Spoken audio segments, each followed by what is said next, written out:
morning. You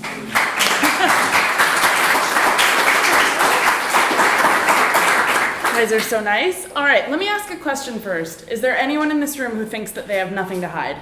Raise your hand. All right, a little bit. I don't see too many hands going up, so that's a good thing. Still though, even if you agree with me that you maybe do have something to hide, I think that this is a really difficult argument to counter. So you've probably heard this before, yeah? Someone says, yeah, I don't care about surveillance because I have nothing to hide.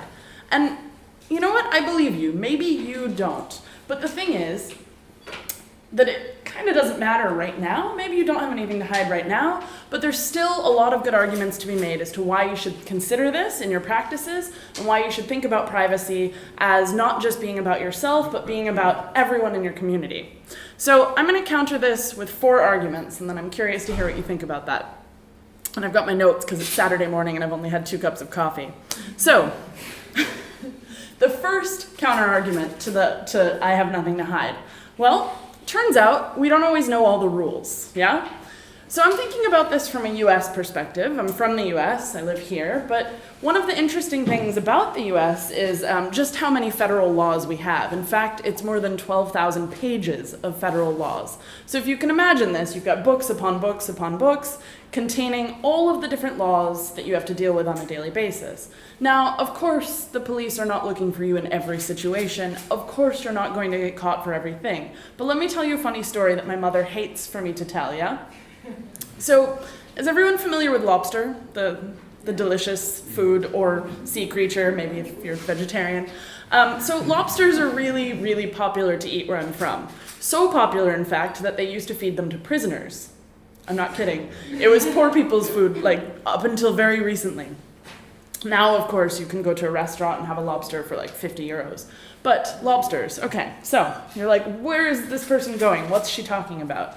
Well, it turns out that there's a federal law on the books that says that a lobster must be of a certain size in order to be taken from the ocean. If it's smaller than that size, the law, in fact, prescribes jail time for taking that lobster out of the ocean. Now, the reason that my mother doesn't like me telling this story is that where we're from, it's also very common to buy lobsters out of the back of someone's truck. It's a little bit of a black market.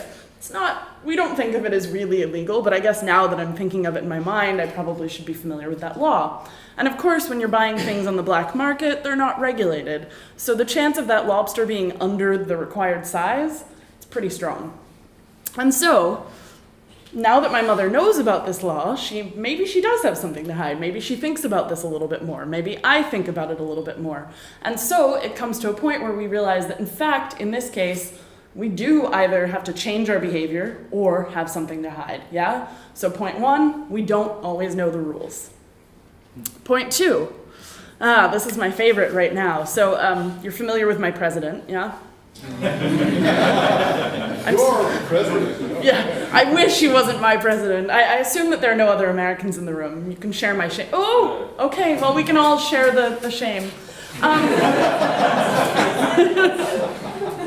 So, you remember a couple years ago when the United States had a president that we kind of liked. I mean, I was critical of him. There were some things that I didn't agree with, but generally speaking, he was a well-liked and pretty good president.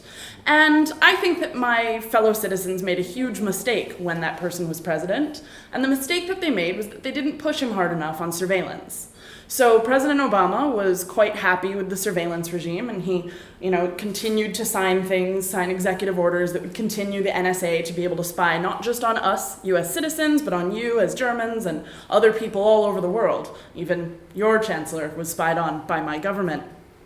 And so, I think that we should have pushed harder, because what happened was that I think that President Obama did not realize that there was really a possibility of this now person, whose name I don't even like to say, becoming president. And so really, what I think is interesting here is that a lot of people said, oh, but we trust him. Oh, but he won't do anything wrong. Oh, but the next president won't do anything wrong. And it turns out that that's not true.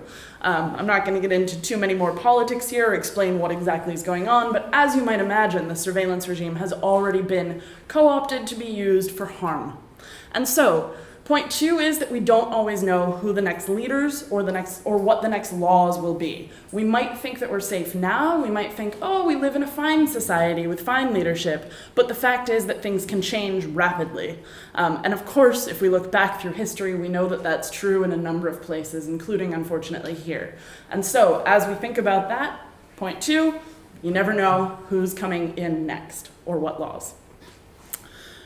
Point 3, I like this one the most because I think that even those people who are still sitting there and saying, well, I don't care, I don't have anything to hide, it doesn't matter who the leader is, maybe this one will be something for you to consider. The fact is that when we think about privacy and its partner, security, a good thing to remember is it's not just about you. So, I do one thing often, which is that I teach people how to use basic security tools. Nothing complicated, but things like Signal or WhatsApp, using key verification, getting people to check the identity of the person they're chatting with. Again, really simple security. And sometimes people say, well, I don't really care because I'm not trying to hide any of my communications. In fact, some activists believe that it's important to work out in the open, and I understand that belief. But it's still important to be making an informed decision because the fact is that the person on the other end of the communications line might need that protection. And so the easiest way for me to think about this is in the context of a journalist. For example, a foreign correspondent who deals with people in sensitive zones, maybe in war zones.